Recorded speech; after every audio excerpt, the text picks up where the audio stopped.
بالا درست کرده. اینم سوسیس 2 دقیقه شد.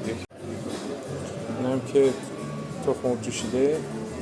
این اگ تخم مرغ، نودل و سبزیجات. این سبزیجات برنج. اینا سوپاشونه دیگه. آره اینا دیگه نمیدونم چیه. اینا چیه فیلمشو میگیرم. این خودتون ببینید. اینا خیلی بوی ناجور داد. خب میام اینجا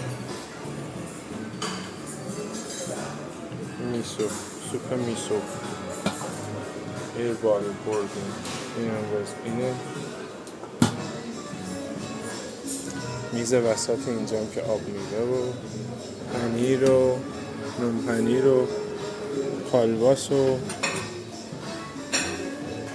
سالاد و آب میوه